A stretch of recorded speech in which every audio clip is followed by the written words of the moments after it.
In 1979, a group of Iranians decided it'd be a great idea to kidnap and hold 52 American citizens hostage. This unfolded over 444 days at the U.S. Embassy in Tehran, Iran, during an already kind of intense Cold War.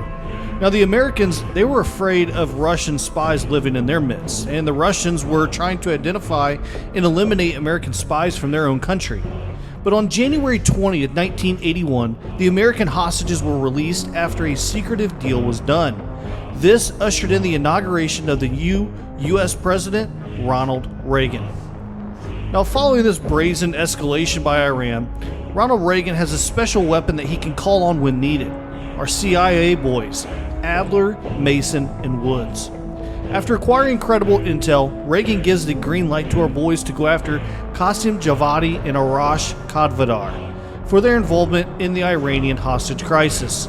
The team deploys to Amsterdam on January 12, 1981 to go after Kasim. After one hell of a gunfight, the team catches up to Kasim and does a little field interrogation to get some answers. Wait! I don't think you understand the situation. You Americans have rules. You have rules. You took hostages. The rules changed. After gathering intel from Kasim, I decided to throw him off the roof. What can I say? I'm a fan of street justice. Max, what do you want for dinner? Justice. Kasim tells us that Arash is having a meeting in Trabzon, Turkey, at an airfield. After arriving at the airfield and doing some recon, we watch as old Arash arrives in a car and pretty much kills everyone inside. I guess that's one way of trying to avoid an Uber fee, boys and girls. Kidding, of course, don't do that. It's fun. It's fun to do bad things. To drive into a car. Well, did you know that you could perhaps kill somebody? Yes, but I wanted to do hood rat stuff with my friend. After getting into a massive gunfight, destroying multiple vehicles, we chase after a cargo plane and finally catch Arash. Arash tells us that Perseus is the one responsible for the hostage crisis. I would have liked to ask him a couple follow-up questions, but Adler decides to shoot him in the face. So, there's that. After the disclosure of Perseus' involvement, President Ronald Reagan is briefed on this dude by Adler and Hudson. Mr. Adler, why should we take this Perseus threat seriously? You don't have to, sir. Yeah, then a lot of innocent people are gonna die. Why do you say that? Sir, every time Perseus has come into play, it's shifted the balance of the Cold War. After 13 years of silence, if he's active, something big is gonna happen. Something that will affect the free world. He's basically the walking plague, and just so happens he hates the United States. Knowing this dude needs stopped, President Reagan, he authorizes a black operation team to go in and neutralize Perseus. Who's that black operation team? Well, it's us. Now Adler gets to put together his own team, and the men that he grabs, it's kind of the cream of the crop. Actually, it's men and women. Sorry, don't want to leave her out. Now, first up, we have MI6 intel officer Helen Park. Next up, we have CIA operative Lawrence Sims and the mysterious Mossad operative Lazar. Plus, we also have Mason Woods there for tactical support. Basically, they're just there to kill everyone. We also have a new guy. His name's Bell. Now, this dude apparently served with Adler and Sims in the MAC v SOG during Vietnam, so basically, you'd have to say no more. Shit, Negro. That's all you had to say. On February 23rd, 1981, we arrive in West Berlin with the rest of the team to start our hunt for Perseus. At the meeting, the team asked Bell to remember and walk through Operation Fractured Jaw that occurred in 1968 in Vietnam. It is at this spot that Adler believes they first spotted Perseus. After this flashback, the team heads over to East Berlin to locate Anton Volkov on February 24th. He's the Russian mob boss that's directly tied to Perseus.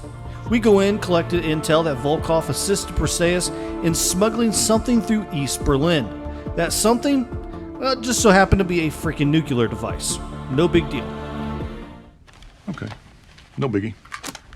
Just For now, just keep an eye on everyone, see what they do. However, the team also locate coordinates to an unpopulated region within Ukraine. Bell and Woods, they go run a little recon on this location, and they end up finding themselves infiltrating a secret Russian Spetsnaz training compound. And if you don't know who Spetsnaz are, they're basically the special forces of Russia. There's plenty of videos out there, go check them out. They actually shoot each other as part of their training, kind of wild. But Bell and Woods, they make a very disturbing discovery. Perseus has gained access to Operation Greenlight. This op is a top-secret U.S. program that planted neutron bombs in every major European city to deny their use to the Soviets in case of an invasion. Wow, you want to talk about a secret getting out that probably should not have. While in the compound, they find that Perseus is excavating Nikita Dragovich's destroyed base in the Ural Mountains. I am sure you remember old Dragovich, right? I have plans for you, American.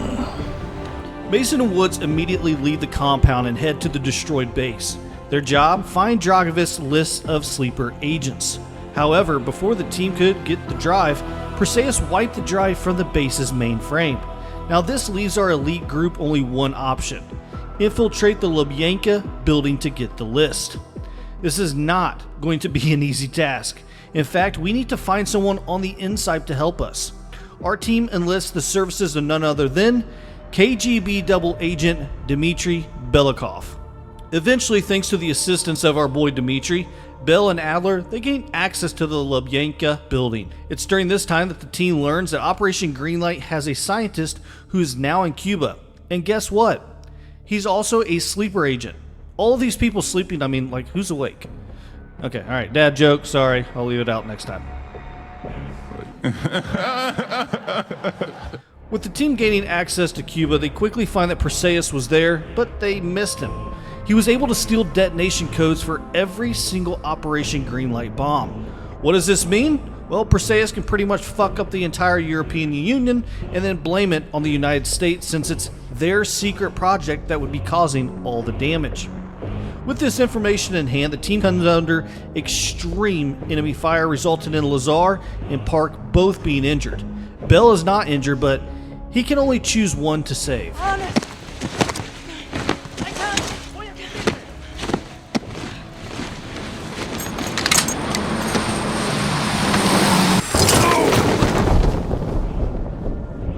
Bell finds himself needing rescued by none other than Adler. This whole time, Bell's been under an intense microscope, but used by Adler to access the memories surrounding Vietnam. You might be asking, who is Bell and why does Adler care so much for him? Here's another brain fucking like we went through in the first Black Ops. Turns out Bell is actually an agent of Perseus. Bell was shot by Arash in Turkey and eventually located and saved by Adler. Now there used to be highly classified and, well, highly frowned upon program called MK Ultra. Look it up if you don't know what it is. Adler utilized this program to brainwash Bell into believing that he was part of the team with Adler. Crazy shit, huh? I'm not done yet. With no other option, Adler interrogates Bell on the location of Perseus' headquarters.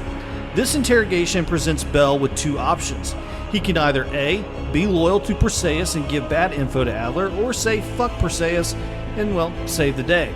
If Bell lies to Adler, the team will head to Duga radar array, but it will be too late as Perseus activates the nukes and destroys pretty much everything. If he cooperates, then he will join the CIA group, lead an assault on Solovetsky Island to find and destroy the transmitters. It's after Bell decides to help Adler that there is a private discussion to take place between the two warriors.